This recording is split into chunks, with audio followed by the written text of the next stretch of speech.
Hello, நான் வந்து என்னோடய ஜூலை மந்தோட செலவு எவ்வளோ ஆச்சுன்னு பார்த்துட்டு இருந்தேன். என்னோடய மந்த்லி எக்ஸ்பென்ஸு, நான் என்னோடய சம்பளம் எவ்வளோ, என்னோடய செலவு எவ்வளோங்கிறத நான் இதில் பார்த்துட்டு இருந்தேன். ஸோ என் செலவு எவ்வளோங்கிறத நான் இந்த வீடியோவில் உங்களுக்கு காட்டுறேன். பாருங்கள், உங்களுக்கு நல்லா இது யூஸ்ஃபுல்லாக இருக்கும். எப்படி நான் செலவு பண்ணியிருக்கேன், எப்படி நான் இன்வெஸ்ட் பண்ணியிருக்கேன் என்னங்கிறது பாருங்கள், யூஸ்ஃபுல்லாக இருக்கும். இப்போ வந்து நம்ம என்னோடய ஜூலை 26ஓட இது பார்க்குறோம். அதே தான் சேம்.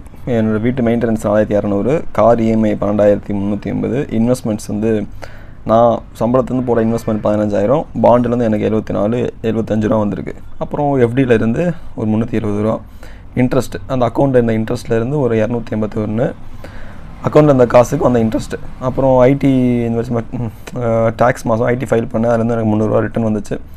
டிவிடெண்ட் மட்டும் எனக்கு இவ்வளோ டிவிடெண்ட் வந்துச்சு. ஐடிசிலேருந்து இவ்வளோ டிவிடெண்ட் வந்துச்சு 1800, அப்புறம் 448.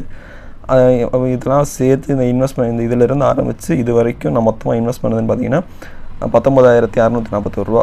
அதாவது இது வந்து நான் போட்ட காசு, இதெல்லாம் நான் வந்து இன்வெஸ்ட் பண்ண காசு, இதெல்லாம் நான் இன்வெஸ்ட் பண்ணதுன்னு வந்தால் எனக்கு காசு. ஸோ அப்புறம் சாப்பாட்டுக்கு, ஃபுட்டுக்கு நான் வீட்டில் தான் இருக்கேன், அம்மா அப்பா கூட தான் இருக்கேன். ஆனால் பசங்க கூட சும்மா போய் சாப்பிட்றது, டீ குடிக்க அப்படின்னு டீ குடித்த காசே பார்த்தீங்கன்னா 2944 ரூபா, கிட்டத்தட்ட 3000 ரூபா வீட்டில் இருக்கிற பையனுக்கு. அப்புறம் கொஞ்சம் ஹாஸ்பிட்டல் செலவு வந்துச்சு, அது ஒரு 2728 ரூபா. ஒரு ஈவெண்ட்டு போனேன், ஈவெண்ட் வந்து ஒரு 750 ரூபா.